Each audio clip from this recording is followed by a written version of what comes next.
नमस्कार, have a nice day. आज हम पढ़ेंगे लाभ और हानि यानी कि प्रॉफिट और लॉस के बारे में। अभी तक हमने संख्या पद्धति, भिन्न, लैसे, मैसे, औसत आदि पढ़े हैं। लाभ का अर्थ होता है फ़ायदा और हानि का अर्थ होता है नुकसान। यानी कि आज हमें फ़ायदे और नुकसान की बात करनी है। यानी कि जो लाभ होता है वो, मान लो एक पेन है, उसको मैंने ख़रीदा 5 रुपये में, और अब मैं क्या करता हूँ, उसी पेन को 6 रुपये में बेच देता हूँ किसी को, यानी किसी दूसरे को मैंने वो पेन 6 रुपये में दे दिया। तो अब मुझे क्या हुआ, फ़ायदा हुआ कि नहीं? कितना? 1 रुपये का फ़ायदा हुआ है। अब कोई ये कहे कि इसको प्रतिशत में बताओ, तो मैं क्या करूँगा, देखो 5 को मैं 100 में बदलता हूँ। 5 को 100 में बदलने के लिए 20 से गुणा किया, तो 6 को भी 20 से गुणा किया, ये हो गया 120। यानी कि 100 से 20 अधिक है, तो मेरे को कितना फ़ायदा हुआ? 20 रुपये का, यानी कि 20%। तो ये है लाभ, लाभ प्रतिशत। 5 रुपये का पेन 6 में बेचने पर 20% का लाभ हुआ। यहाँ जो 5 था, उस 5 रुपये में मैंने ख़रीदा था, तो 5 क्या हो गया? क्रिय मूल्य। जबकि 6 रुपये में मैंने बेचा है, तो इसको 6 को क्या कहेंगे? विक्रय मूल्य। अब 5 को मैंने 120/100 से गुणा किया, तो जो मेरे पास प्राप्त हुआ वो है 6, यानी कि विक्रय मूल्य है। और जो 120 से गुणा क्यों किया? क्योंकि 20% फ़ायदा हुआ या लाभ हुआ है, तो ये क्या है? 20 लाभ प्रतिशत अधिक है, इसलिए मैंने क्या किया, 100 में 20 को जोड़ दिया। यदि हानि होती तो मैं घटा कर क्या लिखता? 80। अब है हानि। हानि का अर्थ ही क्या है? नुकसान होना। यानी कि किसी वस्तु को, किसी चीज़ को हम ज़्यादा रुपए में ख़रीद करके उसको कम रुपए में बेचें, तो वो क्या होती है? हानि या नुकसान। जैसे कि मान लो 10 रुपए की चीनी लेके आया मैं, और उसको मैं 9 रुपए में बेचूं, तो ये क्या है? 9 रुपए में जो बेची है, इसको कहेंगे नुकसान या हानि। तो हानि कितनी हुई? 10 की खरीदने पर 1 रुपये की हानि के साथ 9 रुपये में बेचा। अब मैं इसको प्रतिशत में बदलना है, तो मैंने 10 को 10 से गुणा किया, 100 हो गए, यानी कि 100 बना लेते हैं जिस पे भी हमें प्रतिशत ज्ञात करना हो। तो 9 का क्या हुआ? 90 है, और 100 में से 90 घटाऊँगा तो क्या होगा? 10। ये 10% क्या है? हानि है, यानी कि हानि प्रतिशत। अब मानो कि कोई 25 रुपये में किसी किताब को मैं ख़रीदता हूँ, यानी कि जो किताब है मैंने कितने रुपए में ख़रीदी है? 25 रुपये में, यानी कि क्रिय मूल्य क्या है यहाँ पे? 25 रुपये। और 30 रुपये में मैंने इसको बेच दिया, यानी 30 रुपये क्या हो गया? विक्रय मूल्य। देखो, कम में ख़रीद कर ज़्यादा में बेचा है तो लाभ होगा। अब ये पूछा जाए कि लाभ प्रतिशत बताओ, तो लाभ प्रतिशत क्या होगा? 25 में ख़रीद करके 30 में बेचा है, यानी कि 25 और 30 अंतर क्या आया इसका? 5, यानी 25 + 5 ही क्या होता है? 30। तो ऐसे भी लिख सकता हूँ मैं, 25 को मैंने 4 से गुणा किया तो वो 100 हो गया, 30 को 4 से किया तो हो गया 130, 30 को 4 से किया तो 120, सॉरी। तो 20% क्या है? यहाँ पे लाभ है।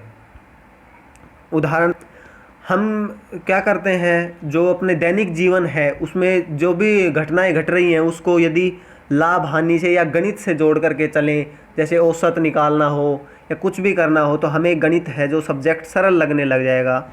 गणित एक बहुत सरल सब्जेक्ट है, बस एक बार हम ये सोच लेते हैं कि यह कठिन है, तो हमें कठिन लगने लग जाता है। मान लो खाना पीना, सोना उठना, सभी को हम प्रतिशत में देखें, तो जहाँ तक हो सके गणित इजी लगने लग जाएगा और हमें आनंद आएगा पढ़ने में। जैसे आज मैंने पानी पिया 1 गिलास, थोड़ी देर बाद में 2 गिलास पी रहा हूँ, तो दुगना हो गया, यानी कि 100% अधिक हो गया, लाभ हुआ। चाय दूध, सो रहा हूँ, कल मैं सोया 2 घंटे, आज मैं 3 घंटे सोया, यानी कि 50% अधिक सोया। मोबाइल यूज किया 5 घंटे, कल चलाया, आज मैंने चला लिया 6 घंटे, यानी कि 20% अधिक चलाया है। बस इसी को यानी कि दैनिक जीवन से जोड़ करके हम पढ़ेंगे, हमें सब कुछ सरल लगने लग जाएगा। प्रश्न भी हल करें तो दैनिक जीवन से जोड़कर, जैसे दुकान से कोई सामान लेके आए हम या सामग्री ली, उस पे अंकित मूल्य था 100 रुपये, और दुकान वाले ने हमें 90 की दी, तो फिर हम देखते हैं कि 100 रुपये लिखा था इसने, तो 90 की दी है, यानी कि हमें 10% का लाभ हुआ है। यानी कि जो क्रय मूल्य है या अंकित मूल्य है, उससे जो विक्रय मूल्य था वो 10% कम था, अधिक था, ऐसे। यानी कि गणित बहुत सरल सब्जेक्ट है, इसको दैनिक जीवन से जोड़ करके पढ़ें, कोई भी चीज़ पढ़नी है तो। बस 4 ही संक्रियाएं हैं इसमें, जोड़ घटा गुणा भाग, बाकी तो स्पीड पे डिपेंड करता है हम किस तरह यूज करते हैं।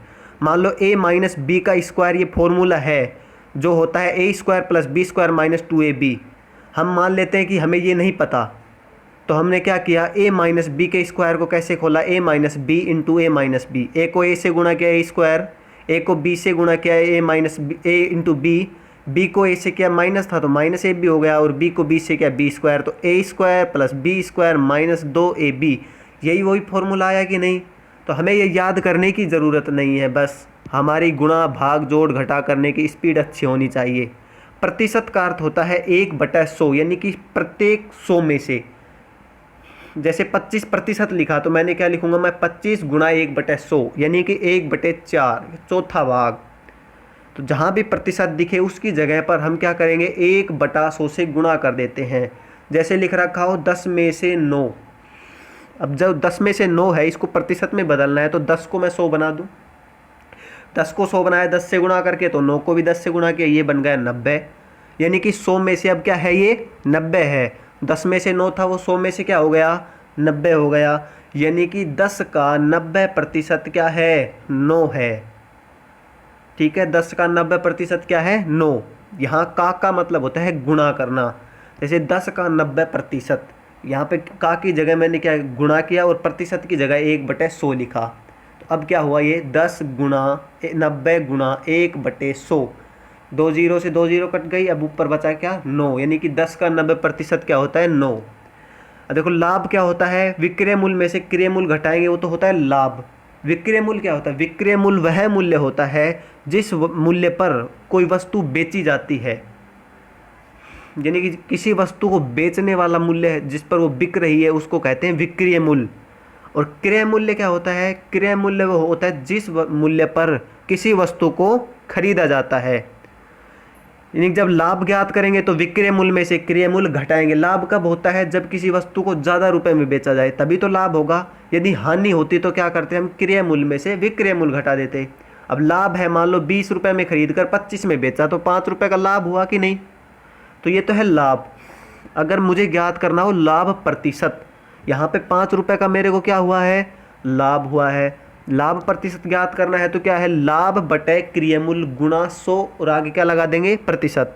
लाभ था 5 बटे क्रय मूल्य 20, और 100 क्या था, गुणा किया तो हमें क्या हुआ, 25% लाभ। यानी कि 20 को 25 में बेचा तो हमें 25% लाभ हुआ। हानि क्या होता है, मान लो कोई वस्तु 25 रुपये में खरीदी है और 20 रुपये में बेच दी, तो 5 रुपये का नुकसान हुआ कि नहीं।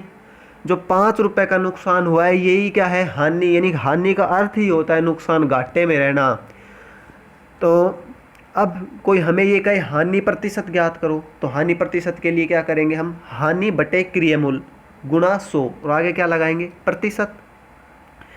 अब यहाँ पर क्रय मूल्य क्या है, 25 रुपये है, यानी कि 25 रुपये में खरीदा है, तो हानि क्या आ जाएगी, 5/25 गुणा 100। 5/25 गुणा 100 क्या होता है, 1/5 गुणा 100, यानी कि 20% का यहाँ पे क्या हुआ है, नुकसान हुआ है। यह है हानि। क्रय मूल्य क्या होता है, विक्रय मूल्य में से लाभ घटा दो या विक्रय मूल्य में हानि जोड़ दो। यहाँ पे देखो 25 था और 20 था एक तरफ, तो जब हानि होती है तो वो जुड़ जाती है, लाभ होता है तो घटा दिया जाता है। अब मोहन ने एक कार खरीदी 2.5 लाख रुपए में और उसको 3,48,000 रुपये में बेच दिया, तो अब उसको क्या हुआ, लाभ हुआ कि नहीं। लाभ कितना हुआ वो ज्ञात करना है। तो कितना लाभ हुआ वो नहीं, लाभ प्रतिशत ज्ञात करना है, सॉरी। लाभ हुआ उसको कितना, 98,000 रुपये का लाभ हुआ है। जबकि कितने रुपए में खरीदी थी उसने, 2.5 लाख में। तो हमने क्या किया, 98,000 बटे 2.5 लाख गुणा 100, क्योंकि प्रतिशत में बदलना है हमें, तो गुणा 100 किया। तो देखो ऊपर 3 जीरो और 2 जीरो, वो क्या होगी, 5 जीरो है, नीचे 4 ही है तो 4 जीरो हमने काटी। अब 980 में भाग दिया 25 का, 25 दिए 75, बचे हमारे पास 23। 25 ना में 230.2, यानी कि 39.2%। उत्तर हुआ हमारा। 144 पेन बेचने पर राम को 6 पेन के क्रय मूल्य के बराबर हानि होती है, तो हानि प्रतिशत क्या होगी। मान लो 144 पेन है और 6 पेनों का नुकसान हुआ उसको, यानी कि 24 पेन पर एक का नुकसान, यानी कि 25 पेन बेचेगा वो, तो 24 रुपये के बराबर 24 पेन के बराबर रुपए कमाएगा। तो 100 पेन बेचेगा तो 4 नुकसान, तो क्या हुआ 4% हानि।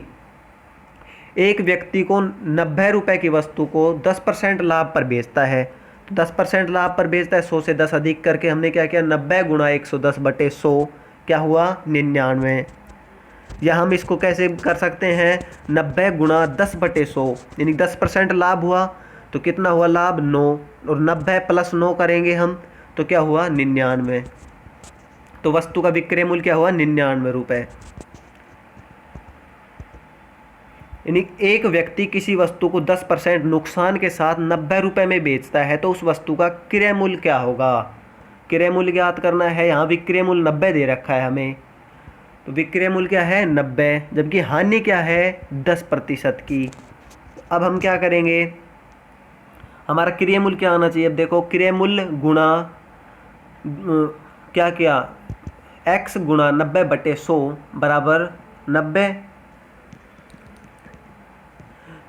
इधर दूसरी तरफ 100 आया तो x बराबर क्या हुआ 100। ये जो 90 लिखा हुआ है ये 10% हानि है, ये उसको 90 मत समझना 90 रुपये को। यदि यहाँ पर लाभ होता तो मैं क्या करता 100 प्लस लाभ करता, 110 भी हो सकता था यहाँ पर अगर 10% लाभ होता तो। दूसरा तरीका, अब मान लो ऑप्शन से उत्तर निकालने हमें कैसे करेंगे 81 गुणा 90/100, क्योंकि 10% हानि है इसलिए 90 लिखा है, तो ये भी 90 के बराबर नहीं आया। फिर हमने किया 100 गुणा 90/100, ये 90 के बराबर है, यानी कि उत्तर क्या हुआ 100। एक साइकिल है 935 रुपये में बेची है और 10% लाभ हुआ है, इसका मतलब हमें उसका क्रय मूल्य ज्ञात करना था। तो क्रय मूल्य ज्ञात करने के लिए क्या किया 935 में बेची, वो भी 10% क्या हुआ लाभ हुआ, तो हम क्या करें x गुणा 110/100 बराबर क्या आएगा 935। तो यानी कि x बराबर क्या करूं मैं, x का मान निकालने के लिए 11/10 गुणा 935, ऐसे ही होगा कि नहीं। x क्या है यहाँ पे, x क्या है क्रय मूल्य, तो क्या क्या 935 गुणा 10/11 है। अब हमारे पास आते हैं 850, यानी 85 गुणा 10 850 रुपये में खरीदी थी। एक व्यक्ति x है 100 रुपये की वस्तु को 10% हानि से y को बेच देता है और y उसे 10% के लाभ से z को बेच देता है। तो अब हम इसको जैसे प्रश्न में है वैसे ही लिखा हमने, x ने क्या किया 90%, यानी कि 100 गुणा 90/100 यानी कि 10% हानि से किसको बेचा y को। y ने क्या किया 10% लाभ लिया, तो 100 गुणा 90/100 था, तो y ने कितने y के पास तो 90 रुपये की आएगी नहीं, और जबकि 10% लाभ से बेच रहा है तो क्या करेगा 110/100 गुणा 90, तो अब क्या आता है 11,999, यानी कि 99 रुपये में उसने z को दी है y ने। किसी वस्तु के क्रय मूल्य व विक्रय मूल्य का अनुपात दे रखा है, अब लाभ और हानि बतानी है। अनुपात दे रखा है तो 20 को मैंने क्या किया 100 बनाना है, तो 20 को और 20:21 है, क्रय मूल्य विक्रय मूल्य का दोनों को 100 बनाना था, 20 को 5 से गुणा किया, 21 को 5 से किया, तो क्या हुआ 5% का लाभ, यानी कि 100:105। किसी घड़ी के अंकित मूल्य पर 10% छूट देने के बाद घड़ी का मूल्य 1080 रुपये है, तो छूट न दी जाए तो 20% लाभ होता है, घड़ी का क्रय मूल्य क्या होगा। मान लो x गुणा 90/100 बराबर है 1080, यानी 10% छूट दी अंकित मूल्य पर, तो x क्या आया हमारे पास 1080 गुणा 10/9। अब ये जो x है ये क्या है 1200 रुपये, घड़ी का मूल्य कौन सा जो उस पर प्रिंट रेट है, यानी कि अंकित मूल्य है, अंकित मूल्य है 1200 रुपये। 1200 रुपये दे रखा है, यानी कि अगर वो अंकित मूल्य पर ही बेचे तो 20% का लाभ होता है, यानी कि अंकित मूल्य यहाँ पर यदि विक्रय मूल्य हो तो। अब हमें क्रय मूल्य ज्ञात करना है तो क्या करेंगे a गुणा 120/100, 120 क्यों क्या, क्योंकि 20% का लाभ था, बराबर 1200, तो a बराबर क्या आएगा 100 गुणा 10 यानी कि 1000 रुपये की घड़ी है। एक दुकानदार अपने सामान को क्रय मूल्य पर ही बेचता है, लेकिन वो इतना बेईमान है कि 1 किलोग्राम के स्थान पर वो 960 ग्राम देता है। देखो वैसे भला बन रहा है वो, लेकिन सामान तोल रहा है कम, यानी कि 40 ग्राम बचा लेता है वो 1 किलो तोलता है। तो इसका मतलब लाभ तो उसे हो रहा है कि नहीं। तो लाभ क्या हुआ, 40/960 गुणा 100, 0 से 0 कैंसिल। अब भाग देते हैं 4 से, 4 दूनी 40, जबकि 4 दूनी 8 और 4 चौक 16, यानी कि 10 गुणा 10/24। अब 10 दूनी 100/24, 5 दो बार फिर काटा हमने 24 का, ये क्या हो गया 6, ऊपर हुआ 25, 25/6, यानी कि 4 6 24 सही 1/4, यानी कि 4 सही 1/6% क्या हुआ, लाभ होता है। मनीष ने एक साइकिल 913 रुपये में 10% लाभ पर बेची, यानी कि 913 क्या है, विक्रय मूल्य, और क्रय मूल्य बताना है। तो विक्रय मूल्य क्या है 913। अब क्रय मूल्य ज्ञात करना है, लाभ कितना है 10%, तो x गुणा 110/100 बराबर 913। तो x बराबर 913 गुणा 10/11, 11 8 88, बचे कितने 3, 11 3 33। अब 83 गुणा 10 830 रुपये। आशीष ने 1200 रुपये की वस्तु को 10% हानि से सौरभ को बेच दी, और सौरभ ने 10% लाभ से सीमा को। अब सीमा को कितने रुपए में मिली, तो हमने जैसे जैसे प्रश्न में दिया है लिख दिया, 1200 गुणा 90/100 गुणा 110/100। 2 0 से 2 0 कैंसिल, 2 0 से 2 0 कैंसिल, 11 9 99, और 99 को 12 से गुणा किया, या फिर 12 9 में 108, 108 को 11 से किया, 11 8 88, 11 एकम 11, यानी कि 1188 रुपये में सीमा को वस्तु बेची सौरभ ने। थैंक्स फॉर वाचिंग, देखने के लिए धन्यवाद। आपका दिन मंगलमय रहे, धन्यवाद।